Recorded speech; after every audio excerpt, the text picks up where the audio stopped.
Langit sore itu abu-abu. Awan-awan menggantung berat di atas kota Jakarta, seolah ikut berduka bersama pria berpakaian jas hitam itu. Dimas Raditya, seorang pria berusia 35 tahun, berdiri kaku di depan liang lahat. Di sampingnya, seorang anak laki-laki kecil berusia 5 tahun memeluk erat boneka beruang lusuh, hadiah terakhir dari ibunya.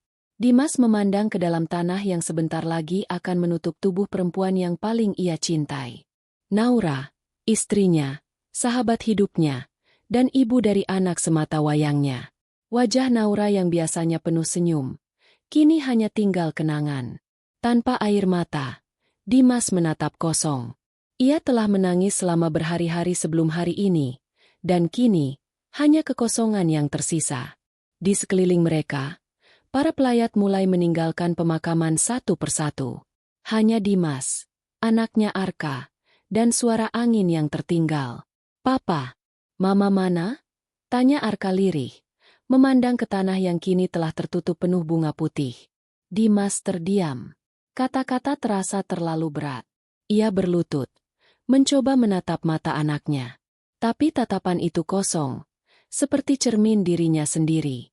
Mata kecil Arka menyimpan kebingungan, ketakutan, dan kehilangan yang belum bisa ia pahami.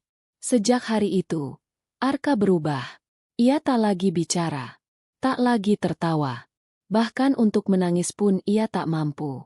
Setiap malam, Dimas menemukan Arka duduk di depan jendela, menatap langit malam. Seolah berharap ibunya turun dari bintang-bintang untuk menjemputnya pulang. Dimas mencoba berbagai cara. Psikolog anak, terapis bicara, bahkan membawa Arka ke luar negeri. Tapi tidak ada yang berhasil. Arka tetap diam. Ia hanya bicara dengan boneka beruangnya. Itu pun pelan dan hanya kata-kata sederhana seperti, "Mama," atau "peluk." Sementara itu, Dimas tenggelam dalam kesibukan kerja yang ia paksa sendiri. Ia bangun pagi, bekerja hingga larut malam, dan berharap rasa sakit itu hilang dengan tenggelam dalam angka dan rapat. Tapi malam-malam selalu datang. Dan malam membawa sunyi yang memeluknya lebih erat dari siapapun. Di rumah megah itu, tidak ada suara, tidak ada tawa, tidak ada kehidupan. Hanya dinding dingin, bayang-bayang kenangan, dan langkah kaki kecil yang tak pernah berlari lagi. Suatu malam, saat Dimas membuka lemari tua di kamar Naura, ia menemukan sebuah kotak kayu kecil berisi surat dan foto-foto lama. Di antara semuanya, ada satu foto yang membuatnya menahan napas. Foto Naura, memeluk anak-anak desa dengan senyum lebar. Di belakangnya ada tulisan tangan yang khas. "Desa Cikembang, tempat aku merasa hidup sepenuhnya. Anak-anak di sana, seperti anak-anakku juga." Dimas memegang foto itu erat. Untuk pertama kalinya dalam waktu lama, ia menangis. Tapi kali ini, bukan karena kehilangan, tapi karena sesuatu dalam dirinya mulai berbicara, harapan. Ia menatap Arka yang tertidur di sofa. Anak itu tak pernah tersenyum lagi sejak hari pemakaman. Tapi Dimas tahu, ada satu hal yang bisa mengubah itu, kasih seorang ibu. Bukan pengganti Naura, tapi seseorang yang bisa menyentuh hati Arka dengan cara yang sama. Dan dari sanalah, ide gila itu muncul, yang akan mengubah hidup mereka selamanya. Hari-hari di rumah besar itu berjalan lambat seperti detik jam dinding yang berdetak nyaring di tengah kesunyian. Dimas duduk di ruang kerja, menatap layar laptop yang tidak pernah ia sentuh sejak pemakaman. Di luar, suara burung pun enggan bersenandung. Semuanya seolah mengerti, rumah itu sedang berduka, dan duka itu belum pergi. Arka duduk di lantai ruang keluarga. Di depannya, puzzle besar bergambar hewan hutan masih berserakan, belum disentuh sejak berbulan-bulan lalu. Dulu, Arka bisa menyusun puzzle itu hanya dalam beberapa menit sambil tertawa-tawa dengan ibunya. Tapi kini, ia hanya diam. Matanya kosong, jarinya hanya memutar-mutar salah satu keping puzzle, seperti tidak tahu lagi apa artinya menyelesaikan sesuatu. Dimas mencoba. Oh, ia sudah mencoba segala cara. Pernah suatu pagi, ia mengajak Arka ke kebun binatang. Tempat yang dulu selalu membuat bocah itu melonjak kegirangan. Tapi saat melihat gajah kesukaan Arka, Anak itu hanya berbalik memeluk kaki ayahnya. Diam. Matanya berkaca-kaca.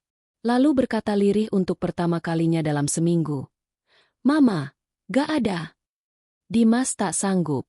Ia menggendong Arka pulang dalam tangis yang ditahannya mati-matian. Ia sadar.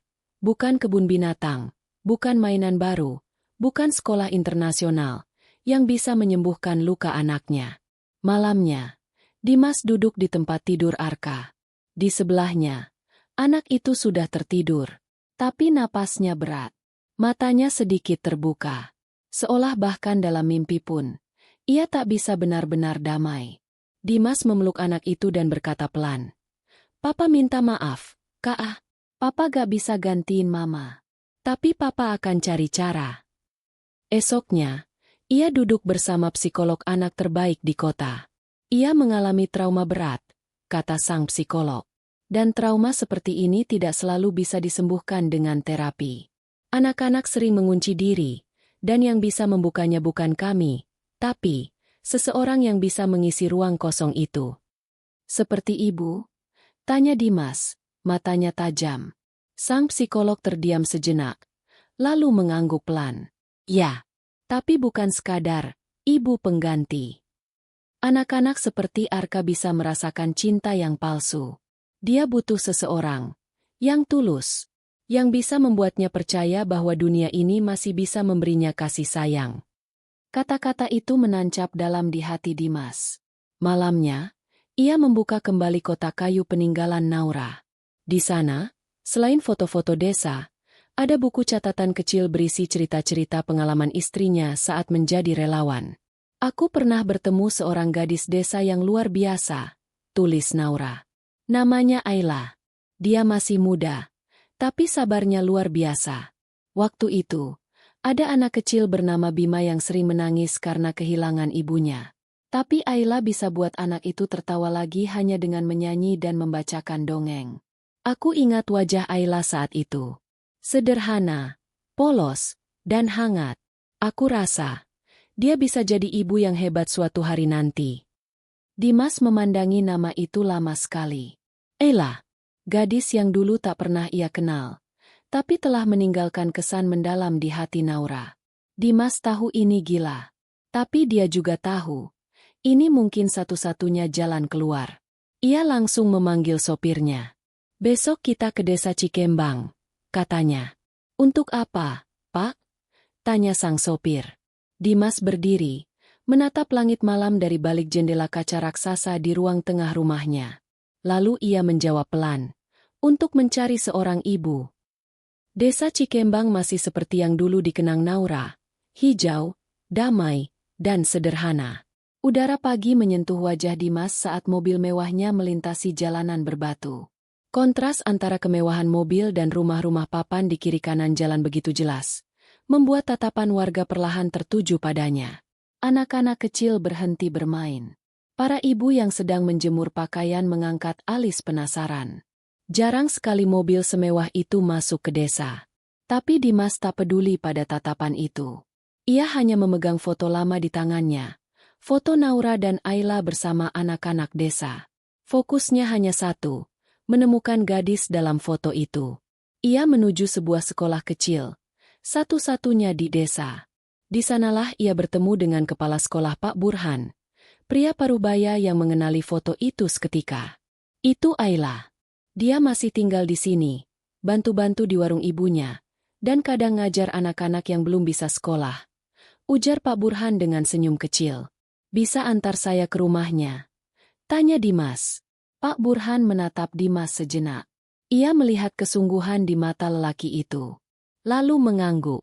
Rumah Ayla kecil, sederhana, dinding kayu yang sudah mulai kusam, tapi halaman depannya bersih dan penuh tanaman bunga. Seorang perempuan muda duduk di bangku bambu, sedang mengupas jagung. Wajahnya polos, bersih meski tanpa riasan. Senyum kecil muncul saat ia melihat Pak Burhan datang. Ayla, ini ada tamu dari Jakarta, ujar Pak Burhan. Ayla berdiri dan menyambut Dimas dengan sopan. Matanya sedikit terkejut melihat pria berpakaian rapi dan berwajah tegas itu. Tapi dia tetap tenang, menunjukkan tata krama yang diajarkan ibunya sejak kecil. Setelah beberapa basa-basi, Dimas akhirnya membuka maksudnya. Ia menunjukkan foto lama itu. Kau masih ingat mendiang Naura? Ayla tersenyum hangat. Tentu, Kak Naura orang baik. Dia suka cerita lucu, suka nyanyi, dan dia selalu bilang saya harus jadi guru, karena katanya saya punya sabar. Dimas menarik napas. Ia menatap Ayla dalam-dalam. Saya datang ke sini karena saya butuh bantuan. Ayla mengerutkan kening. Bingung. Saya punya anak. Namanya Arka. Usianya 5 tahun. Ibunya meninggal. Dan sejak itu dia tidak bicara, tidak tersenyum, tidak tertawa. Saya sudah coba semuanya. Tapi satu-satunya harapan saya sekarang adalah mencari seseorang yang bisa menjadi sosok ibu, meski hanya untuk sementara. Ayla diam. Hening menyelimuti halaman itu. Maksud Bapak, saya harus jadi ibu anak Bapak? Tanyanya pelan. Ya, tapi ini bukan pernikahan, bukan cinta. Ini kontrak. Saya akan bayar. Cukup untuk membantu hidupmu dan keluargamu bertahun-tahun ke depan. Tugasmu hanya satu. Jadilah cahaya untuk anak saya. Ayla tertawa kecil. Bukan karena lucu, tapi karena bingung, takut, dan merasa seperti sedang bercanda dengan takdir. Maaf, Pak. Saya ini cuma gadis desa. Saya gak pernah tahu cara jadi ibu. Apalagi untuk anak orang kaya. Saya bahkan belum pernah keluar dari desa ini. Dimas menatapnya. Serius? Justru itu. Karena kamu tidak dibuat-buat. Arka bisa merasakan ketulusan. Dan saya tahu, kamu punya itu. Ayla menunduk. Hatinya berkecamuk. Ia ingin menolak. Ia tahu hidup di kota besar bukan untuknya. Tapi kemudian ia menoleh ke dalam rumah. Melihat ibunya yang sedang terbaring sakit. Dan adiknya yang baru pulang dari ladang. Wajahnya penuh peluh. Berapa lama? Tanyanya pelan. 6 bulan. Jawab Dimas. Kau akan tinggal di rumah saya. Arka akan menganggapmu ibunya. Sampai dia bisa tersenyum lagi. Ayla mengangguk pelan. Tapi matanya masih ragu. Dan setelah itu? Tanyanya. Setelah itu, kita berpisah. Kembali ke hidup masing-masing. Ayla terdiam lama. Lalu, dengan suara yang hampir tak terdengar, ia menjawab. Baik. Saya ikut, Pak. Demi anak Bapak. Dan demi keluarga saya. Dimas tersenyum tipis. Bukan karena bahagia. Tapi karena, untuk pertama kalinya sejak Naura pergi, ia merasa ada secercah cahaya. Tapi mereka berdua tak tahu bahwa 6 bulan ke depan akan mengubah hidup mereka selamanya. Hari pertama Ayla di rumah itu terasa seperti masuk ke dunia lain. Gerbang tinggi berlapis besi otomatis membuka perlahan. Mobil hitam yang mengantarnya masuk ke halaman rumah seluas lapangan bola. Rumah itu tak ubahnya istana. Pilar-pilar besar menjulang. Kaca-kaca bening berkilau memantulkan matahari pagi. Tapi bagi Ayla, rumah itu terasa dingin. Terlalu tenang. Terlalu sepi. Langkah pertamanya di dalam rumah disambut oleh gema langkah kaki sendiri. Tidak ada tawa, tidak ada suara televisi, tidak ada aroma makanan. Hanya dinding-dinding megah, dan sunyi yang memekakan. Dimas hanya berkata singkat. Kamarmu di lantai 2. Pembantu akan bantu bereskan barang. Kamu akan bertemu Arka saat makan malam. Ayla mengangguk. Ia mencoba terlihat tenang. Tapi di dalam hatinya, rasa gugup berperang dengan takut. Apa aku bisa benar-benar jadi ibu untuk anak ini? Batinnya. Malam datang. Dan jam makan malam tiba. Di meja panjang berlapis kain putih itu, hanya ada 3 kursi yang terisi. Dimas duduk di ujung, Ayla di sisi kanan, dan di ujung seberangnya, seorang anak kecil dengan mata sayu. Arka. Ayla memandang anak itu. Tubuhnya kurus, matanya sembab, dan tangannya memeluk erat boneka beruang. Ia tidak bicara, tidak menoleh, bahkan tidak menyentuh makanannya. Dimas hanya berkata, dia belum bicara lagi sejak ibunya meninggal. Ayla menunduk. Ia tersenyum kecil, lalu mengambil 1 sendok nasi dan sayur ke piringnya sendiri. Arka, kamu suka wortel? Aku suka. Tapi dulu, waktu kecil aku kira wortel itu makanan kelinci. Katanya dengan nada pelan dan hangat. Tidak ada respons. Tapi Ayla tidak berhenti. Di kampungku, ada anak kecil namanya Bima. Dia suka lari-lari ngejar ayam. Pernah sekali dia jatuh, terus bilang, ayam itu punya sihir. Lucu ya? Masih tidak ada balasan. Tapi Arka mengangkat matanya sedikit. Sekilas. Dan itu cukup bagi Ayla untuk tahu. Ada celah kecil di dinding hati anak itu. Sangat kecil. Tapi nyata. Hari-hari berikutnya, Ayla mulai membangun rutinitas. Pagi-pagi ia sudah bangun. Membuatkan sarapan sendiri meski ada koki. Ia masak bubur ayam kampung. Yang katanya dulu jadi kesukaan Arka waktu bayi. Ia menyanyikan lagu anak-anak Jawa sambil menyiram tanaman. Ia membaca buku cerita keras-keras di ruang keluarga. Walau Arka tak pernah duduk dekat. Awalnya, Arka hanya duduk jauh di sudut, memeluk boneka. Tapi diam-diam, ia mendengar. Hari ketiga, saat Ayla menyanyi, Arka menoleh. Hari kelima, saat Ayla membacakan cerita tentang anak gembala yang kehilangan kambing, Arka tiba-tiba berdiri dan mengambil gambar kambing dari rak buku, meletakkannya di samping Ayla. Tak sepatah kata pun keluar. Tapi itu adalah kalimat yang paling jujur yang pernah dia sampaikan selama berbulan-bulan. Dimas memperhatikan semua itu diam-diam. Dari balik pintu, dari layar CCTV, ia menyaksikan bagaimana gadis desa itu perlahan membuat rumahnya terasa hangat. Bukan karena suara, tapi karena kehadiran. Dan ia mulai bertanya dalam hati, siapa sebenarnya yang Arka butuhkan? Seorang ibu pengganti?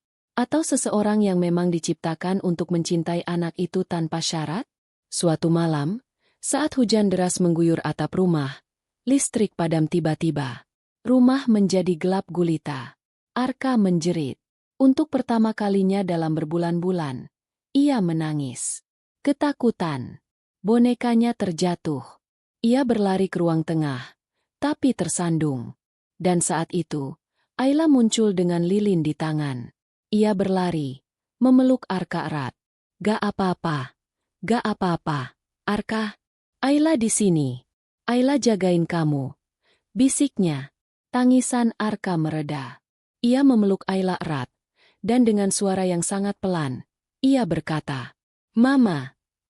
Waktu seperti berhenti. Dimas yang berdiri di tangga, tak bisa menahan air matanya. Ia tahu, sesuatu dalam hati Arka telah terbuka.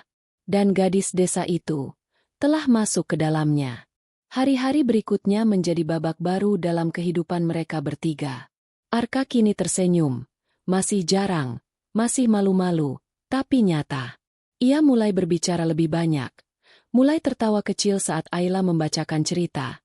Bahkan mulai menggambar lagi. Dalam salah satu gambar, Dimas melihat sesuatu yang membuatnya terdiam lama. 3 orang bergandengan tangan. Di atas mereka tertulis dengan huruf-huruf miring. Aku, Mama Ayla, Papa. Kata, Mama Ayla, menancap dalam hati Dimas. Ia mulai sadar. Anak itu tidak lagi memanggil Ayla sebagai sosok pengganti. Ia mulai menerima. Bahkan mungkin, mulai mencintai. Tapi di balik senyuman Arka, di balik kehangatan yang perlahan menyelimuti rumah itu, ada sesuatu yang Dimas takutkan, perasaan. Sesuatu yang sejak kepergian Naura, ia kubur dalam-dalam. Suatu sore, Ayla berdiri di balkon lantai 2. Ia memandang ke arah taman, di mana Arka sedang bermain pasir. Angin mengibaskan rambutnya yang dibiarkan terurai. Di tangannya, secangkir coklat panas, favorit Arka, yang kini jadi favoritnya juga. Dimas menghampiri, berdiri di sampingnya. Dia makin ceria, ujarnya. Ayla tersenyum. Iya, tapi dia masih suka mimpi buruk kadang-kadang. Kalau begitu, dia cuma mau dipeluk. Kadang dia manggil saya, Mama, dalam tidurnya. Saya gak tahu harus gimana. Dimas menatap Ayla lama. Wajah itu sederhana, Tapi begitu damai. Kamu sudah lakukan lebih dari cukup, katanya pelan. Ayla menunduk, lalu bertanya, boleh saya tanya sesuatu? Tentu. Kenapa Bapak memilih saya? Dari semua orang, kenapa saya yang Bapak minta jadi ibu kontrak anak Bapak? Dimas terdiam. Ia menarik napas panjang, lalu menjawab. Karena kamu punya sesuatu yang gak bisa dibeli dengan uang. Hati yang tulus. Itu yang dulu istri saya lihat di dirimu. Dan sekarang, saya juga melihatnya. Mata mereka bertemu. Sesuatu terasa berubah. Hening menggantung. Tapi sebelum keduanya bisa mengatakan lebih banyak, Arka berlari ke arah mereka sambil tertawa, mengacungkan gambar baru. Mama Ayla, ini gambar kita di pantai. Serunya. Ayla berjongkok, menerima gambar itu, dan memeluk Arka. Dimas hanya menatap mereka. Dadanya terasa sesak. Ada kebahagiaan, tapi juga ketakutan. Karena semakin dekat mereka bertiga, semakin nyata bayangan perpisahan 6 bulan itu. Malam itu, Dimas duduk sendiri di ruang kerja, memandang layar laptop yang menampilkan draft kontrak. Ia telah menjanjikan hanya 6 bulan. Setelah itu, Ayla bebas. Tak ada ikatan, tak ada hubungan.